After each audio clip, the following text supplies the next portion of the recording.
আমি এইটো প্ৰত্যক্ষ কৰিছোঁ যে ছ'চিয়েল মিডিয়াত ভাৰতীয় জনতা পাৰ্টি আৰু তাৰ IT সেলে আমাৰ বক্তব্যক কাটকুট কৰি পেলাই বিকৃত কৰি পেলাই প্ৰচাৰৰ মাধ্যমেদি আমাৰ ভাৱমূৰ্তি বিনষ্ট কৰাৰ কাৰণে প্ৰচেষ্টা চলাইছে। কিন্তু এই ক্ষেত্ৰত আমাৰ বক্তব্য খুবেই স্পষ্ট। আমি NRC সম্পৰ্কত আমাৰ বক্তব্য পূৰ্বৰে পৰা আমি বলিষ্ঠভাৱে উত্থাপন কৰি আহিছোঁ। 1971 চনক ভিত্তিবৰ্ষ হিচাপে লৈ NRCখন সময়োপযোগী কৰা কাম হাতত লোৱা হৈছিল।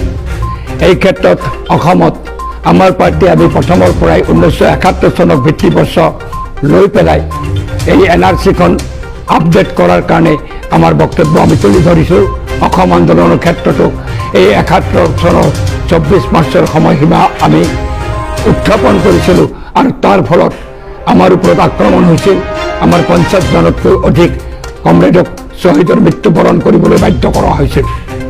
তেওঁলোকৰ এই মৃত্যুৰ মাজেৰেও আমি ভাৰতৰ কমিউনিষ্ট পাৰ্টি মাৰ্ক্সবাদীয়ে 1971 চনৰ 24 মাৰ্চৰ এই ভিত্তিবৰ্ষৰ বিষয়টো এতিয়াও সজোৰে উত্থাপন আমি কৰি আহিছোঁ। কিন্তু বিজেপি দলে এই NRC সময়োপযোগী কৰাৰ যি প্ৰক্ৰিয়া, এই প্ৰক্ৰিয়াত কোনো তেওঁলোকৰ প্ৰচেষ্টা নাছিল আৰু তেওঁলোকে এই NRC উন্নতকৰণৰ প্ৰক্ৰিয়াত যদি চিনচিয়াৰ থাকিলেহেঁতেন আজি লক্ষ লক্ষ মানুহৰ নাম এই NRCৰ তালিকাৰ পৰা নিশ্চিতভাৱে বাহিৰত থাকিব নালাগিলহেঁতেন। কাৰণ আপোনালোকে সকলোৱে জানে সুপ্ৰিম কোৰ্টে এই NRC আপডেটনৰ কাৰণে এই NRC সময়োপযোগী কৰাৰ কাৰণে SOP তৈয়াৰ কৰাৰ দায়িত্ব কেন্দ্ৰীয় চৰকাৰ আৰু ৰাজ্যিক চৰকাৰক দিছিল। আৰু সেই সময়ছোৱাত কেন্দ্ৰতো বিজেপিৰ চৰকাৰ আৰু ৰাজ্যতো বিজেপিৰ চৰকাৰ আছিল আৰু এতিয়াও সেই বিজেপি চৰকাৰ বিদ্যমান আছে।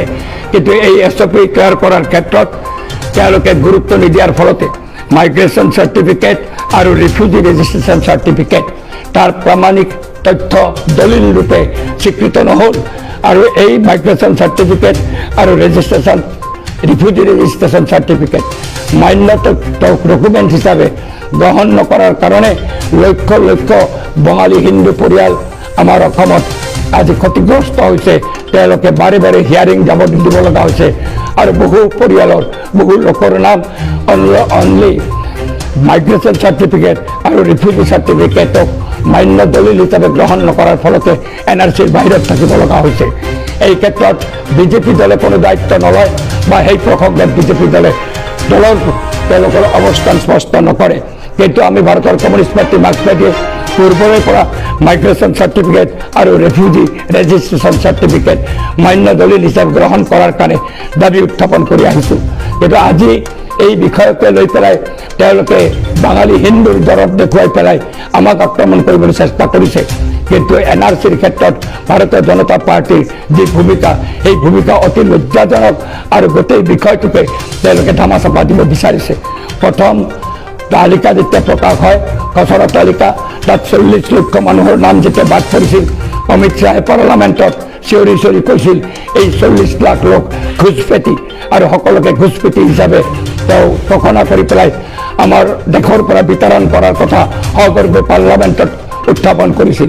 অমিত শ্বাহ প্ৰশ্ন কৰক কেলে 40 লাখ ঘুচপেটি বুলি তেওঁ ঘোষণা কৰিছিল আৰু তেওঁলোকক বিতৰণৰ কথা কৈছিল। সেই কথা বিজেপিৰ সুধিবলৈ সাহস নাই, IT সেলৰ সেই কথা সুধিবলৈ সাহস নাই। 40 লক্ষ ঘুচপেটি বুলি অমিত শ্বাহে কিয় ক'লে? এইটো বিষয়ে নহয়, বিভিন্ন ক্ষেত্ৰত ভাৰতীয় জনতা পাৰ্টি আজি অসমত সংখ্যালঘু মানুহৰ অধিকাৰ খৰ্ব কৰাৰ কাৰণে কাম কাজ কৰিছে। 16 চনৰ নিৰ্বাচনৰ সময়ত তেওঁলোকে ভোটাৰ তালিকাৰ পৰা উঠাই দিয়াৰ প্ৰতিশ্ৰুতি দিছিল। কিন্তু আমি দেখিছোঁ এইবাৰৰ 21 চনৰ যি ভোটাৰ তালিকা প্ৰকাশ হৈছে, এই তালিকাটো হেজাৰ হেজাৰ মানুহৰ নাম, সংখ্যালঘু মানুহৰ নাম দি অন্তৰ্ভুক্ত হৈ আছে। তেওঁলোকে ভোটাধিকাৰ সাব্যস্ত কৰিব নোৱাৰিব আৰু ইয়াৰে বিশেষ বেছি সংখ্যক হৈছে আজি বাঙালী হিন্দু জনসাধাৰণ, যিসকলে ভাৰতীয় নাগৰিক তথাপি তেওঁলোকৰ সন্মুখত দি পৰাৰ কাৰণে তেওঁলোকে ভোটাধিকাৰ সাব্যস্ত কৰিব নোৱাৰিব। কিয় আজি বিজেপিয়ে এই যি ভোটাৰ আঁতৰ কৰি নিদিলে তাৰ প্ৰশ্নৰ উত্তৰ তেওঁলোকে দিবনে? তেওঁলোকে দিব নোৱাৰে। আনৰ বক্তব্য বিকৃত কৰি কুৰুচি সম্পন্ন তেওঁলোকৰ প্ৰচেষ্টা চলাই যাব পাৰে, কিন্তু এই প্ৰশ্নৰ উত্তৰ তেওঁলোকে দিব নোৱাৰে। এতিয়াও ডিটেনশ্যন কেম্প অসমত কিয় আছে?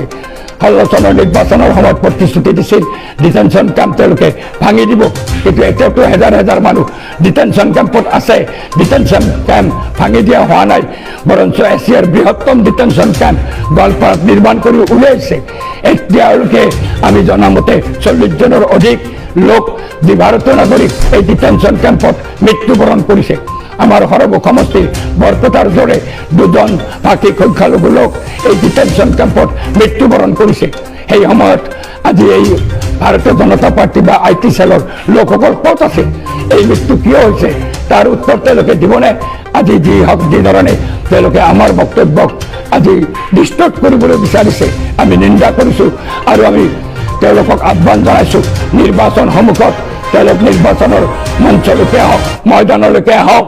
সেই নিৰ্বাচনৰ ময়দানত এইবাৰ খেলা হ'ব, আমি খেলা খেলিম, আহক তেওঁলোক আমি প্ৰত্যাহ্বান জনাইছোঁ।